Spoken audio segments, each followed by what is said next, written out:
expiration time and the price is below that, you're going to have to, make good on that particular deficit that you have.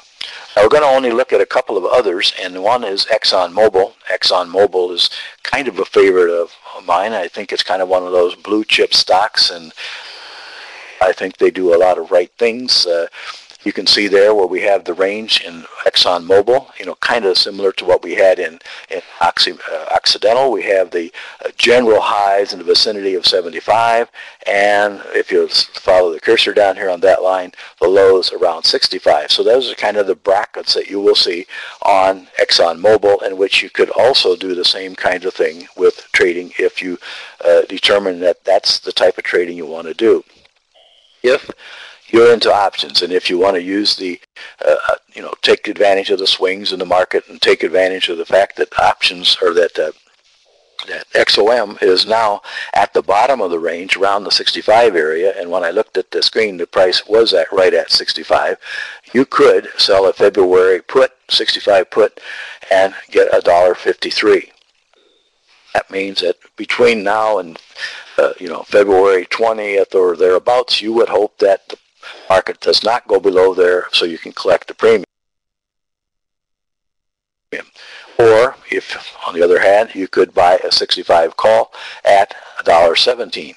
So if you bought it at $1.17, then the price has to do something. It has to go up so you can cover your premium and make some money on this. So it's kind of one of those situations where you got to hope the market does something and you buy, or you got to hope the market doesn't do something and then you'll sell. If you don't like the 65, if that's too close and you think that, well, maybe ExxonMobil is going to go down further, you can see down here we had the lows that it is approaching in the vicinity of the 62 lows that we had way back in March when all stocks tend to bottom. But if you want to put it down to 60, you could sell a 60 put at 24 or 25 cents if you wish for February. Get a little further out. Similar type of situation. You could, in March expiration, you could sell the 65 put for $2.26, or you can buy the 65 call for $1.86. It kind of just depends a little bit. Do you want to be a buyer, or do you have confidence the market won't go much lower, so you can be a seller, collect a premium when it doesn't go lower and stays within that particular bracket? A lot of potential ones. A lot of people talk about other investments in the energy area other than simply the big oil companies, because we had ConocoPhillips, I know, was getting hit kind of hard today. Some of the stocks tend to have their own individual things that go on within them that cause them to go up or down. Some suggest going with a supplier, one of those that works more in the services area, a contract or a company such as Transocean with the symbol of RIG, R-I-G, which does a lot of oil well supplying and so forth, is involved more in the infrastructure than they are in actual shipping the oil and selling it as gasoline or whatever. So there are a lot of potential ways to invest in the oil services types of companies. Some of them are very small. You have to be careful a little bit in which ones you get invested in. You could potentially, though, if you are correct, you could get some fairly nice returns if you can get the companies that are exploring and finding oil and being successful at it. So you have companies like Transocean, you have the pipeline types of companies, refineries, all the ancillary ones that relate or depend upon the energy market. There's an area coming up that I haven't heard a whole lot about yet, and that is there are stocks related to what is called the smart grid projects, which are designed to improve energy efficiency via links on an internet network.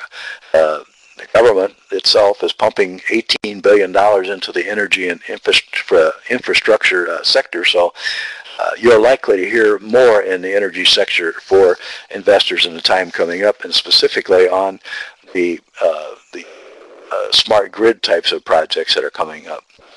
Now we want to take a look at, I'm going to show you just a little bit here with the situation with the Transocean, and just to explain a little bit about the highs and lows there in a similar type of situation. I don't have all the prices, but as you can see, when the market is drifting sideways, as it seems to be doing here, and kind of waffling back and forth, You also have that opportunity for just kind of, hanging in there with, you don't have to trade. You have a situation here where the market has turned. The predicted differences down here where we have made a slight turn. We have a situation where we potentially could have a rally coming up. We've had our decline. Typically, the way markets work, go up and down. We have had our turn down here, which indicated the top. We had a candle up here that was pretty bearish. So there are some significant signals here that this market was going to go down. Then you wait. If you want, you can wait for that crossover, or as I indicated on the other screen when we were talking about Occidental, you can go with an indicator like the predicted highs and lows from Vantage Point. Just to note, again, we have a turn. The predicted difference is starting to turn up. Could be a signal that we're, at least mitigating the downside and perhaps going to the upside with the energy sector, including ones here represented by RIG or the Transocean stock. I want to show you, come back here now to webinar screen, talk a little bit about, to sum up the energy picture and what things look like overall for energy. It looks like to me that the key point will remain for at least the foreseeable future will probably remain the value of the U.S. dollar. Pretty hard to get around that because it is the key factor affecting pricing of oil, affects pricing of all kinds of markets that are priced in dollars, all kinds of commodities. So watch the dollar if you're trading anything in the area of commodities or anything that is affected by commodities, including the companies that are involved in those markets.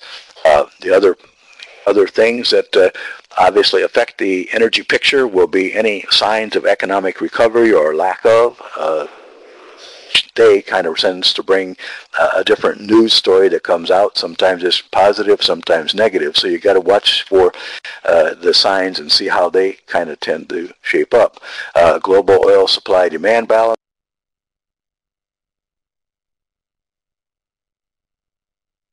But who knows? Anything can happen in oil at any time, and so you always have to be alert for the shock type situation.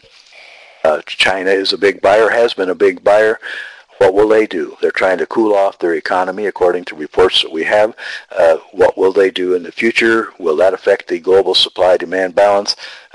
Again, it's one of those things. You have to be a little bit of a news junkie to keep up on all these things that are going on in the energy market. As